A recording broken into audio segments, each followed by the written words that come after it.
Guys, what's up? Welcome back to my channel. My name is Sarah and I've been journaling since 1986. It's always been a passion of mine and I plan to keep writing until I physically can't anymore. I just ran outside and I noticed that the air is full of the smoke from the Canadian fires that are going on up near Alberta. We're all the way down here in Washington, D.C. So I just wanted to say that I hope everyone is keeping safe.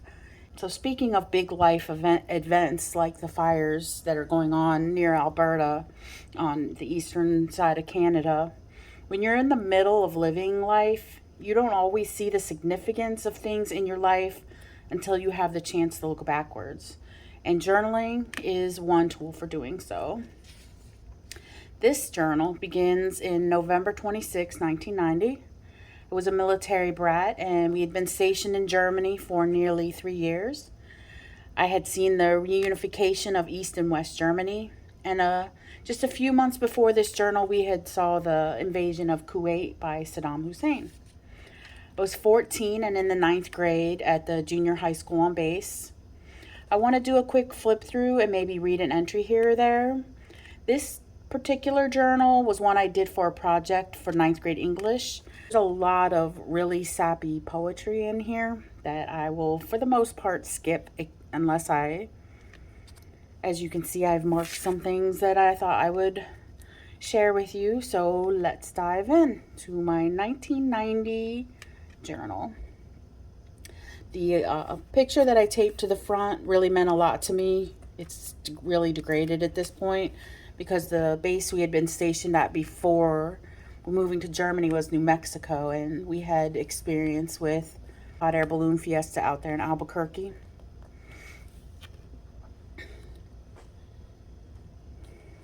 I have covered up some last names in here, so you'll see some little sticky post-it notes every once in a while.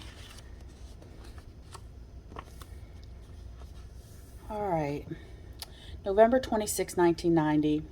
I wrote this in 5th period, which was probably my English class. What to write about? I write about feelings, my own feelings, or putting myself into someone else's shoes to feel what they are. I find a word or a sentence that I find interesting, then I write. It just seems to flow out and I lose contact. If I listen to music when I write, you can definitely feel the mood of the music in what comes out. If someone makes me mad, I sit down with some paper and write about it. Usually I am very overdramatic, and when I go back and reread what I've wrote, it sounds like something that someone else has written, someone living far away. I guess that someone is the myself that no one else knows, a myself that not even I know. And like I said, lots of poetry, coloring with some colored pencils.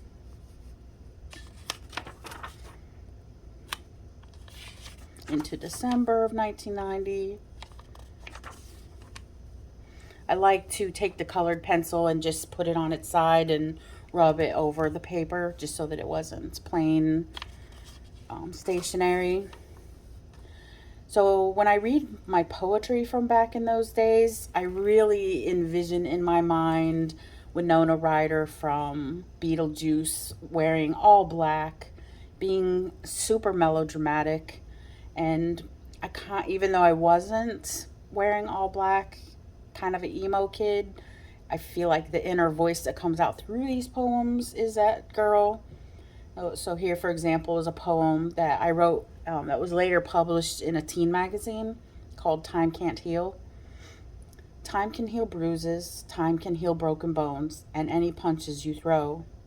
The sun may dry tears and chase away shadows, but time goes on and night returns, bringing on the torture of the dark.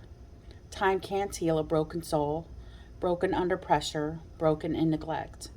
Time can't heal the pain from nightmares that never end. Time can only continue on watching while I cry. So, very emo.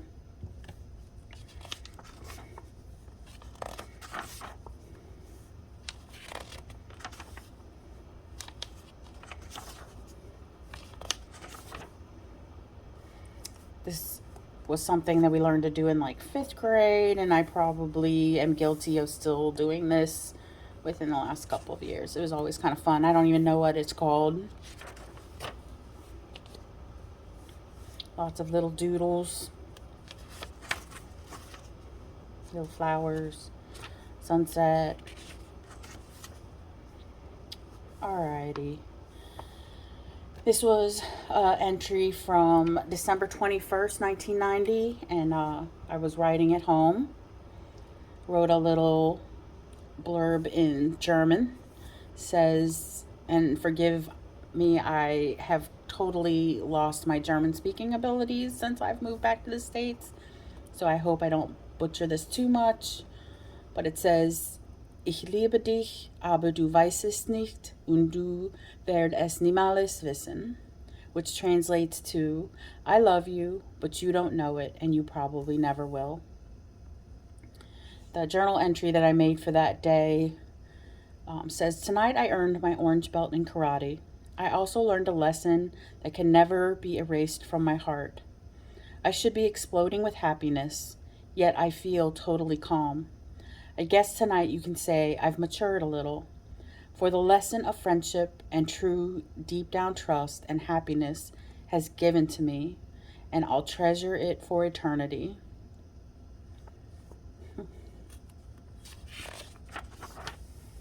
Traced my hand over there.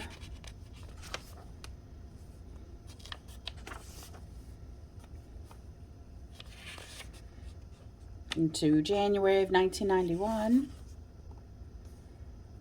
All right, so this was probably a writing assignment in English class where we were given prompts to write about. So, but I thought it was interesting, the stuff that I wrote. And I didn't write down what the prompts.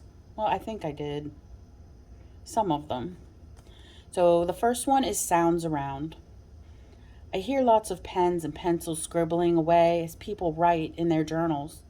It is a soft scraping sound, sort of like mice chewing away inside the walls.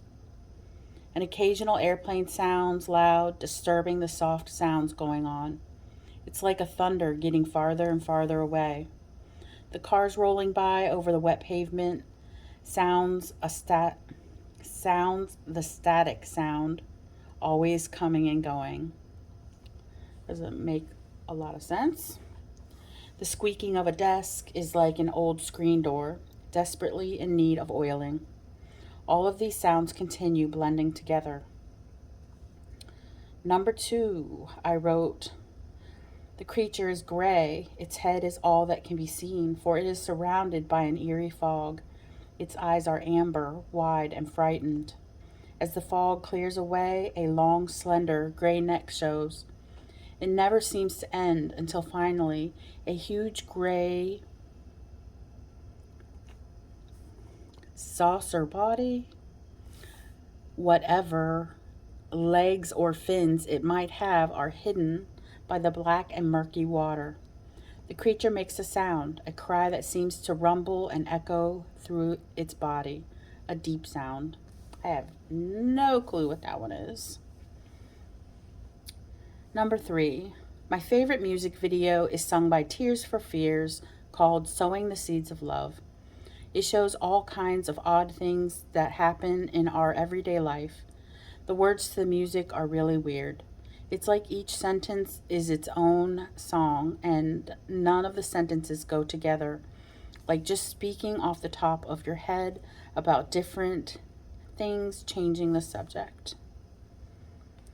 Number 4, 2 days ago, I went to the phone booth to call a guy, friend of ours. We 3 are really close, like 3 best friends. My friend wanted to play a joke on him, and I had to do the talking because she might laugh. So we called him, and very seriously, I told him that I was in trouble and I needed help. I knew he believed me because I heard him talk in such a voice I had never heard before. It was filled with concern and worry. He told me I could trust him and he would help me out. After a while, I had a feeling that it was getting out of hand, and I told him that it was a joke, and he took it pretty well. 5 minutes later, it was forgotten, and we were joking about the other things. But when I got home, I was dying. I was really shaken up. It kind of scared me, and I don't know why. Number 5. Me and my best friends have nothing in common at all except karate. But she got me into it. I don't think it's supposed to be best friends. I think it's supposed to be best friend. Me and my best friend have nothing in common at all except karate. But she got me into it. We like everything different. The only thing we both have is a trust to each other, and that's all I can think of. We share everything, tell each other anything that happens. It's hard to explain. Number 6, my karate class. First, we change into our uniforms. We mingle around, talking until our teacher tells us to line up, and we get in line according to our belt colors. I'm usually in the middle row or the second. As we warm up for an hour, we warm up for a half hour. Then we either practice on our basics, kata, or fighting. My favorite is basic breaks and fighting. We find a partner about our size and we fight. We do actually kick and hit each other.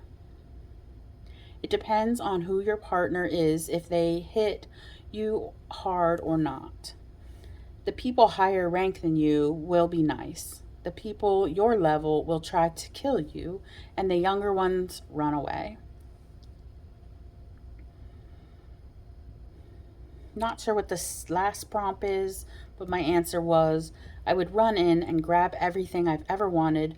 Plus, if I see something anyone else would want, I would grab it too. I would have a blast. My journal goals for this journal in the next 9 weeks is to write more stories and poems to decorate it in the best I can. And apparently at that time I was in love with a senior at the school named Rob. My birthday. So this is when I turned 15. And obviously it is a really deep journal entry that just says I love Rob from the top to the bottom of the page.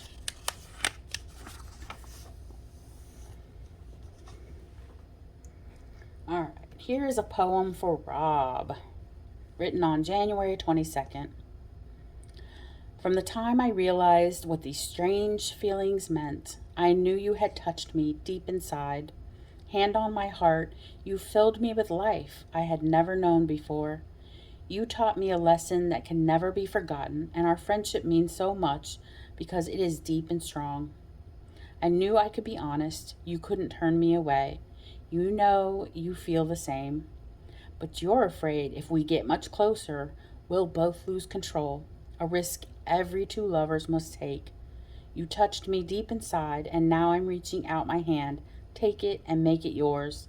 Or look the other way and crush my heart, which is open and pleading for you and only you forever.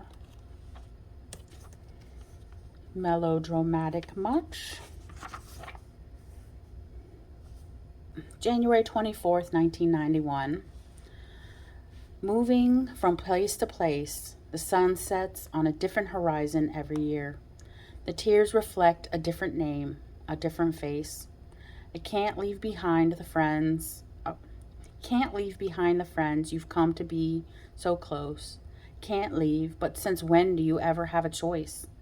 Hellos and goodbyes, following one after another, in line just like they're supposed to be. Broken hearts always heal. You leave behind your life for good. Leave behind the love and laughter. Look at the sunrise, because no matter where you go, there you are. Well, some of my poems are really just expressing the sorrow I felt at being a military brat and constantly moving away from my friends and being so far from family or any kind of support structure. So even though it's just a sappy poem, it really at the time reflected the things that I was feeling inside.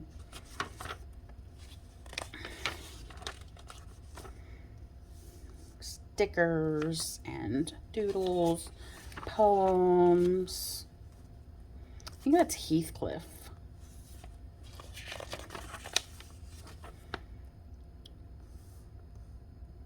looks like we are into February. Oh, okay. This is one I wanted to share. So this was February 23rd, 1991. Oh, you know what? Here we go. Right, the entry before that. February 4th, 1991. Nothing to say or write. So bored. The next entry was February 14th, 1991. A 5-day weekend, and next week I'll be skiing in BG, which was Birch's Garden. So only 2 days of school for me. Whoop-de-doo. Dance tomorrow night should be fun.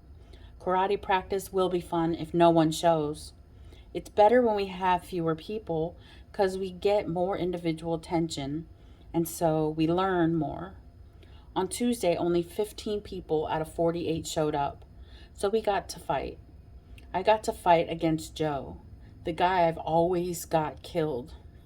I'm guessing by. This time I won. The first person to score 3 points wins, but I scored 4 and he only got 2. It seems like life at karate and school are like a soap opera. It's weird. Sometimes I'm in the middle of it all, and sometimes I am in the middle, but I feel like I'm watching from the outside. Okay. So this one is February 23rd, 1991, and I am at a hotel, probably on my skiing trip. Lots of fun skiing. I've made lots of new friends. I'm surprised how many people from all over the country come here. I've made friends from, and I do not know how to say this word anymore. It looks like Pimazans, Wiesbaden, and Heidelberg. I even made a friend from Italy and one from Luxembourg. February 24th, 1991. Well, we just got back home an hour ago. Everything is unpacked. I think I will have a lot of homework tomorrow. It will be a major bummer.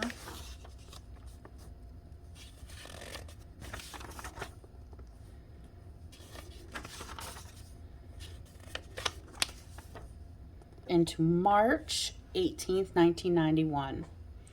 So the friend that I called the boy from at the phone booth, the three of us were kind of really good friends. The guy's name was obviously Rob, but things didn't go the way I expected. 3 is a crowd when 2 people start to care too much. Somehow fate brought us together and gave us the best years of our lives. Like best friends, the good times were engraved in our hearts. It seemed that we were never apart. If we were apart for a minute, all I could think of is the 2 of you. Then fate twisted the plot. Love, jealousy, and hate was the new part of the game. Slowly, you both tore me apart. Oops. My tears seemed to flow nonstop. It hurt all of us, and we had to choose sides in every battle. How long can 3 people go on like that? Now I am slowly recovering, still licking my wounds. The scars will always be bold for years to come. Every time I see the 2 of you together, whispering, laughing, I remember the days when I completed the circle. But the circle turned into a love embrace, and I was turned away. So now I fill my hours learning how to smile, trying to renew old friends from before. What can I do when my best friend and my best guy fall in love? And they both knew I loved him to a point of insanity. What did they have? Why did they have to hurt me so? Did we get too close? What did I do to deserve the pain? The tears still fall at any familiar sight. My head aches to think about happy times of past times. What's going to happen? Love, friendship, hate, enemies. I think that was pretty self-explanatory. typical teenage drama. When was this one written? We are on March 20th, 1991. So I wrote the lyrics to Alice Cooper's song, Hell is Living Without You, and made a comment. Exactly how I feel right now, lost. And he somewhere out there, not caring or remembering how I feel or ever felt. Go, went, gone. See, saw, seen. Begin, began, begun. Grammar makes it all so simple. Time progresses in grammar neatly, from present to past. And in grammar, at least, the past always stays in the past.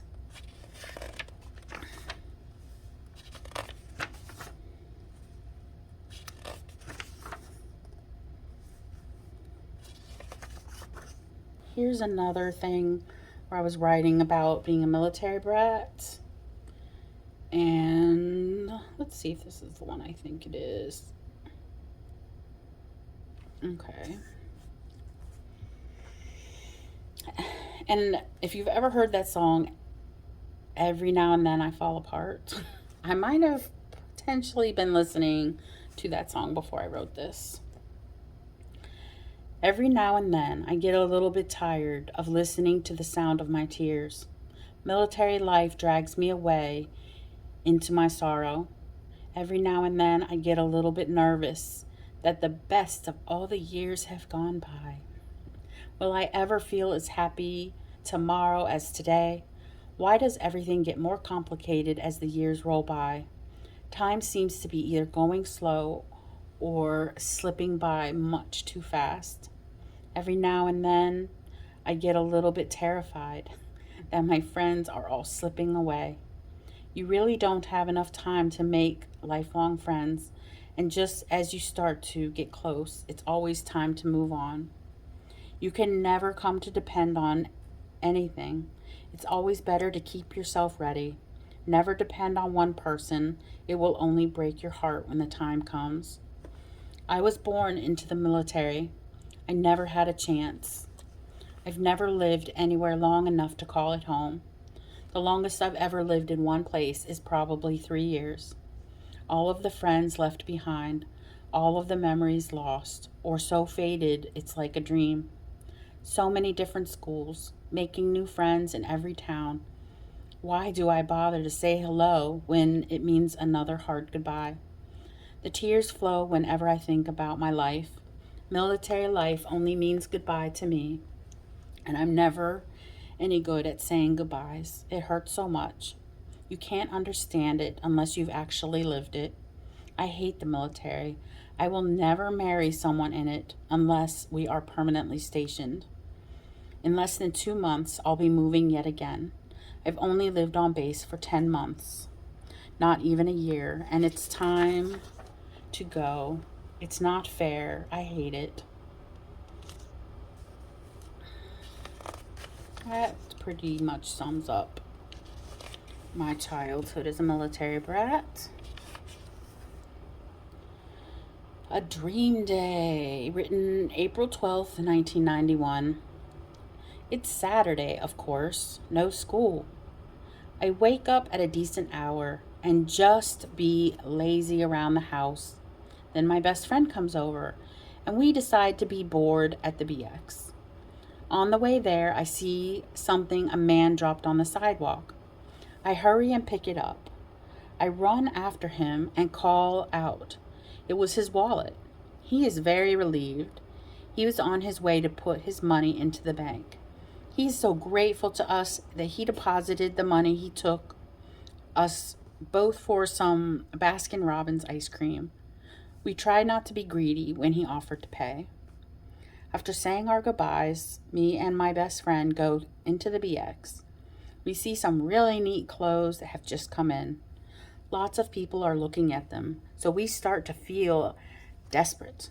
We hurry over and take some of the last outfits.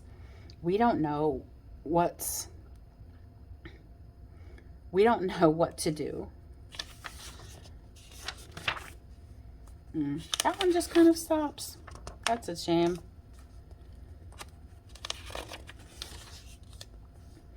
Apparently now I am in love with somebody named Jeff. April 17th, 1991, 5th period English. If I could change one thing about myself, I'd want to change my past. I have always had a tendency to trust everyone and believe everything they say. A lot of people call it naive. So if I could change one thing, I would wish I weren't so naive, so that maybe I wouldn't have gotten hurt so much all my life.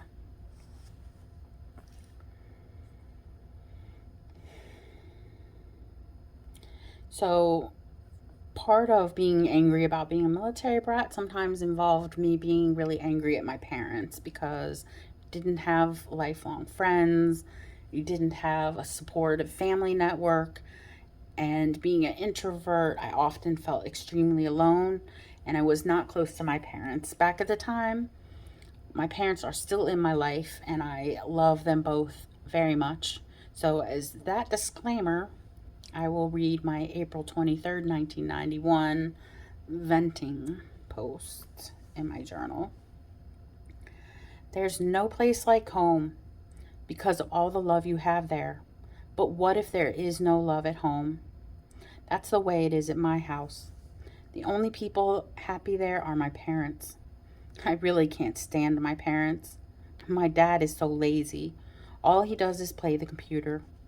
Anytime he is blamed for not doing anything, he uses the stupid excuse, I bring home the money. He never gets involved with me or my life. My mom says it's because I'm a girl, but I am sure other dads do find a little time for their daughters. The only time he ever says anything to me is to boss me around or to argue about every little thing, but he always has to be right, even when he knows he's wrong. He won't admit it. He just dismisses me. Last night he volunteered me to babysit some kids, so I had to stay home the whole evening after karate. Later in the evening, I told him I didn't appreciate the way he had volunteered me. He said, fine. If you didn't want to babysit, then you won't get paid. So I was sent to bed. Not fair.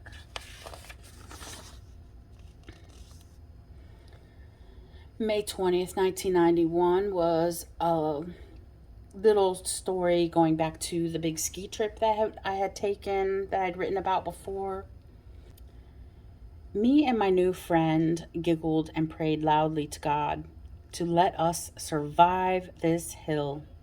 This was the biggest ski lift and our first time to ride it.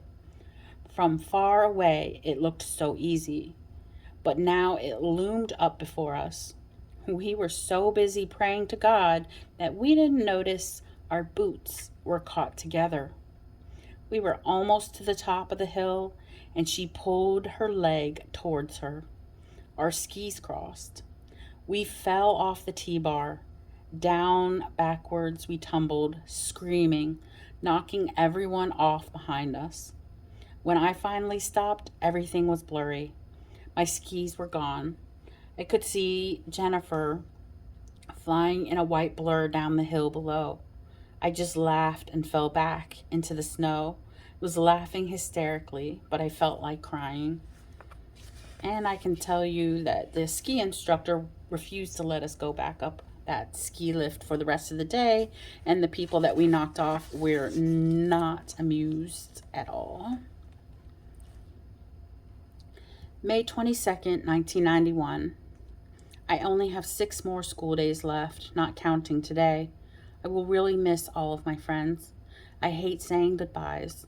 You would imagine after all these years of moving that I'd finally be used to it, but it hurts just as bad every time. And we are back to loving Rob. Today was the Volksmarch. It was fun, and then I didn't complete writing that one. A Volksmarch is a German march, a walking thing that the villages do. May 24th, 1991. The most beautiful thing I've ever seen is a sunset on the desert horizon. It was in Albuquerque, New Mexico. It was summer, and so even though it was late, heat waves shimmered on the ground. The dust from the desert was in the air, and the sun's last rays made the horizon a mud red. May 25th, 4:20 p.m. at home. Seriously, I wish people would take me seriously, that they would listen to what I have to say. I know I've earned the reputation of making people laugh, but now I'm not joking around anymore. People still expect to see my smile, and I do, but alone I cry. I want you back inside my heart, but I can't seem to get through. I tried to tell you how I feel, but you just knocked me down. But now I'm standing back up, and I will try again. And maybe this time I'll be taken seriously, if it's not too much to expect.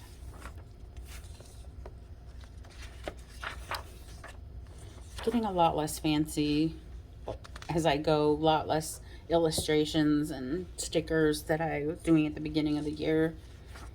Some of my friends wrote in my journal at the end of the school year. My teacher left me a note. I enjoyed your journal and your writing talent this year. You are a lovely girl, nice to be around. Enjoy the States, but think about us here in Germany. I'm sure it will think of you. My teacher's name was Miss Hinton. Oh, and I got 105% in my journal grade. So that's pretty much it to share from this journal. Just more stories that I kind of doodled. I was back in the States, and then it's blank at the end. Always and forever. So thank you for joining me on this flip through of my 1990-1991 diary of a military brat stationed in Germany, writing sappy love poems and ranting and raving about being a military brat and everything that entailed. I hope you are having a great day, and please like the video if you got anything out of it. And I'd love to hear if you've been journaling this long. Were you journaling in the 1990s? Are you also a military brat and journaled during your time overseas? This wasn't a typical journal because, like I said, it was part of an English assignment. I had separate journals that I was writing at home, more about my experiences in Germany. Maybe at some point I'll share some things from that. Well, please leave me a comment below and let me know your experience. I would absolutely love to read them. You guys all have a great day, and I look forward to you in the next video. Bye.